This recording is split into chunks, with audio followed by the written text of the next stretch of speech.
Que también en el Congreso de la Nación se viven horas decisivas. Próximamente se está esperando un llamado a convocatorias a sesiones extraordinarias por varios temas que vamos a charlar ahora.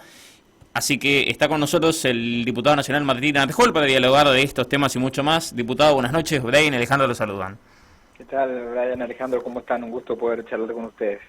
Por favor, el gusto siempre nuestro y obviamente, bueno, hay muchos temas en el tablero nacional que se vienen definiendo. Hace poco fue la reelección de Martín Menem al frente de la Cámara, se está esperando la convocatoria de extraordinarias.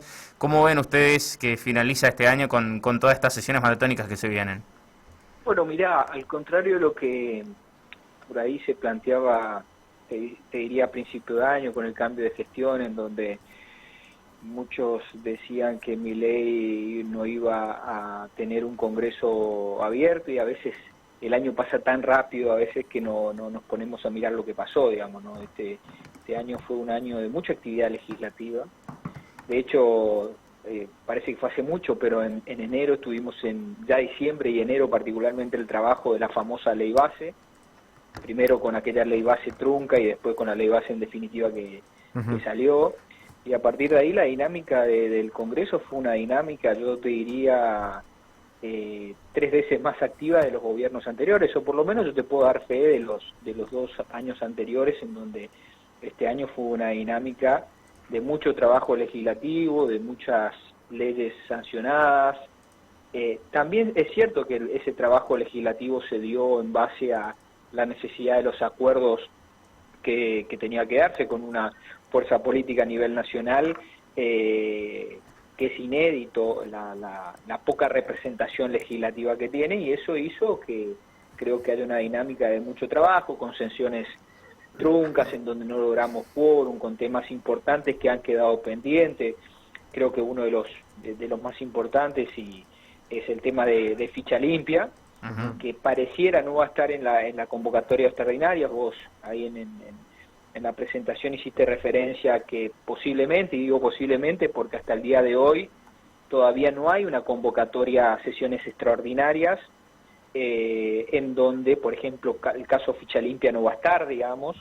No va a estar también un tema que para nosotros resulta importante su tratamiento, porque creo que le da previsibilidad a la Argentina, que es el tratamiento del presupuesto, que también ha tenido una discusión, yo diría, acalorada y con muchas discusiones de acuerdo entre el gobierno nacional y los gobernadores.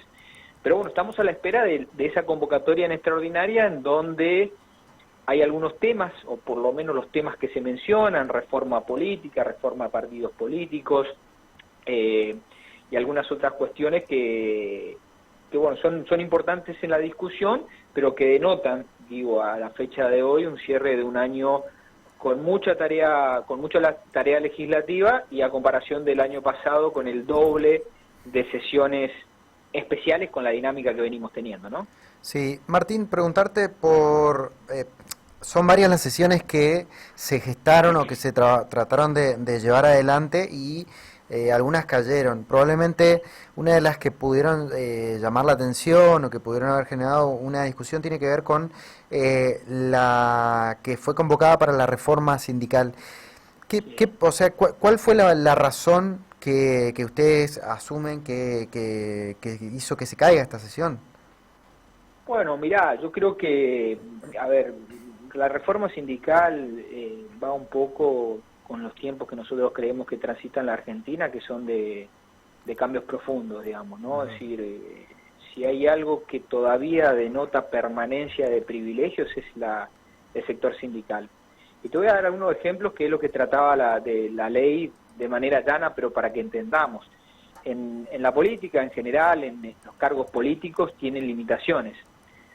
Salvo en Formosa, que puede ser reelegido indefinidamente, así lo tenemos al rey Ifrán, pero básicamente eso ocurre también en materia sindical. En materia sindical no hay ninguna limitación para la reelección, y así tendemos sindicalistas que tienen más de 30 años dentro de su sindicato y que además tienen menos trabajadores que cuando empezaron a conducir esos sindicatos, por ejemplo. Sí.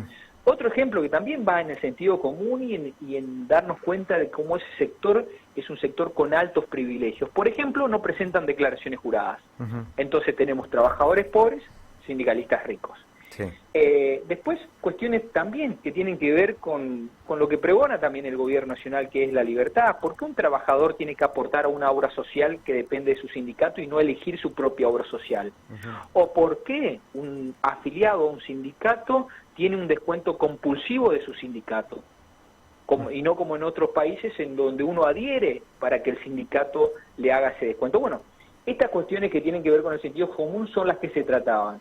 Nosotros tenemos en claro la necesidad de un trabajo profundo. De hecho, el radicalismo ha sido uno de los autores que ha llevado adelante la reforma laboral, que en definitiva quedó con sabor a poco. Creo que hay que volver a trabajar en profundizar aún más la reforma laboral, y sin duda también la segunda pata tiene que ver con esta reforma sindical. Y bueno, hubo ausencias que no se entienden, por lo menos de sectores que de alguna manera pregonan esa voluntad de cambio. Nosotros vamos a seguir insistiendo con ese proyecto, lo creemos que es importante y que es parte de este proceso que tiene que vivir la Argentina de un cambio profundo, ¿no? Diputado, dentro de esos temas que, según ha trascendido, se pueden llegar a tratar en las próximas sesiones, está el de la eliminación de las PASO. ¿Qué opinión tienen ustedes como bloque y qué opinión tiene usted en relación a este mecanismo electoral que ya tiene 15 años en la Argentina y que el año que viene también va a ser fundamental, sobre todo sabiendo que se eligen aquí en la provincia de Misiones diputados nacionales también? Mira, yo de alguna manera voy a dar mi posición personal, porque no es un debate que lo hayamos dado en el bloque y con los actores en el bloque que tenemos, hay visiones distintas con respecto a la eliminación de la PASO. Sí creo que en un contexto de mucha dificultad económica en la que transita la Argentina, en donde tenés una Argentina con 50% de pobres, 70% de pobres en el ámbito de los menores, creo que la discusión de dónde reducimos los gastos es prioritaria. Y cuando ves el gasto que produce la realización de las PASO y la poca utilización que tiene, creo que es un tema para discutirlo en estos tiempos. Seguramente, si se convoca extraordinaria a este tema, nos dará tiempo para discutirla con mayor profundidad, pero sin querer adelantarte una posición. Mi posición es más cercana hoy a la eliminación de las PASO, vuelvo a decirte, en un esquema en donde tenés una Argentina con sábanas cortas, ¿no? Tenés que reducir gastos, tenés que ver cómo reactivar la economía, y en ella claramente las PASO ha sido, no solo, por eso digo que la discusión también tiene que ver con profundo en el proyecto, si eliminás la publicidad, si eliminás lo que es la impresión de boletas, y un montón de cuestiones que hay que discutir profundamente en el tema, en el marco de la eliminación de las PASO, y ver obviamente dentro del ámbito de los partidos políticos cómo cada partido produce sus procesos internos. Así que yo estoy hoy más cercano a una posición de eliminación de las PASO, fruto de la situación económica en la que estamos y en el contexto macroeconómico en donde tenemos que ajustar, y creo necesariamente que donde más se hay que ajustar es en estas cuestiones que tienen que ver con las cuestiones políticas, ¿no? ¿Y usted cree que los partidos provinciales, sobre todo aquí los de la provincia de Misiones, tienen los mecanismos dados para elegir a sus candidatos en una elección nacional? Bueno, la elección de los candidatos en los partidos políticos es una elección propia de los partidos políticos y debería ser no solo costeada, sino resuelta por los partidos políticos. Son los espacios, los partidos políticos, bajo sus mecanismos institucionales, los que tienen que elegir sus candidatos. Y me parece que, vuelvo a decirlo, en el contexto de tanta dificultad que transita la política, exigirle al Estado que garantice ese proceso de internas cuando los actores internos no se ponen de acuerdo, me parece muy mucho, digamos, ¿no? Sí. Vuelvo a decir, en este contexto de sábanas cortas, donde tenés que tomar estas decisiones. Los partidos políticos han tenido, antes de las PASO, su posibilidad de tener mecanismos institucionales de elección de candidato. Bueno, cada partido tiene su mecanismo, será consenso, será interna, será por medio de una convención o por mayorías calificadas o no, pero son los procesos que los partidos tendrán que asumir, vuelvo a decirlo, en un contexto de una Argentina con 50% de pobres, que lo que hay que poner digamos, como primera medida es la reactivación económica, el impulso de la industria, el impulso de la actividad privada y en definitiva el crecimiento de la Argentina, ¿no? Martín, no quiero dejar pasar un tema que desde antes de que termine el año pasado ya se empezó a discutir, que tiene que ver con la cuestión de los jueces Lijo y García Mansilla. ¿Cuál es la causa que se está demorando tanto y si crees que la Corte va a terminar con tres diputados, con tres jueces, forzando al presidente a tener que designarlos? Bueno, en el caso de la designación de los jueces de la Corte, el mecanismo tiene un mecanismo que por lo menos institucionalmente se cumplió, que es el mecanismo de audiencia. Sí. Y después ese mecanismo no pasa con acuerdo de diputados, sino que es el Senado el que interviene en ese acuerdo. Ajá. La verdad que yo no he intervenido, no tengo más información de la que tenemos en los medios de la situación de los jueces y de la referencia que tenemos los jueces, pero creo que lo que mejor que le puede pasar a la Argentina es tener una Corte funcionando con 5 miembros. Claro. Después está la discusión del carácter de prestigioso o no que tienen, el mecanismo institucional se cumplió. Lo que yo creo que está impidiendo hoy, por lo menos lo que veo en el Senado, es la inexistencia de acuerdos políticos para la designación de los dos miembros que existen. Sí. A ver, no lo digo yo, lo dijo en alguna entrevista el propio Recal, del senador del Frente de Todos, en donde dijo que no iban a acompañar si no hubo un acuerdo de designación de más miembros para que ellos puedan tener miembros en la Corte Suprema de Justicia. Uh-huh. Entonces, lamentablemente, la discusión que se está dando en el Senado no tiene que ver con lo que tendría que ser las audiencias públicas, lo oneroso o idóneo del cargo de estos jueces, sino en definitiva, yo te diría casi una coacción de UP, del kirchnerismo, propio de la metodología del kirchnerismo, de decir yo no acompaño a esto, no porque no me guste, sino porque tengo que tener uno o dos míos. Sí. ¿Me explico? Existe la lógica del kirchnerismo de una Argentina del toma y daca, en donde terminamos, ahí estamos hablando de una cuestión judicial importantísima para la Argentina, porque también ahí se decide variables que tienen que ver con lo serio de la Argentina hacia el mundo. Pero el kirchnerismo ha utilizado esta dinámica en todo el ámbito de la Argentina y bueno, y así terminamos, digamos, ¿no? Entonces, creo que lo que hoy ocurre en el Senado, más que la discusión que termina siendo un trasfondo de lo idóneo o no de las personas que fueron elegidas, tiene que ver con una actitud coactiva o coercitiva de UP, de ver si puede meter algún juez ellos o si pueden designar a algún miembro o algún camarista o algún otro juez federal. Bueno, la verdad que es la misma lógica que llevó al fracaso de la Argentina en distintas cuestiones, no solo en la judicial, ¿no? Martín, te pregunto por la cuestión electoral. El año que viene Misiones seguramente será una de las primeras provincias en elegir diputados provinciales y concejales, y quería preguntarte respecto al armado que avisorás.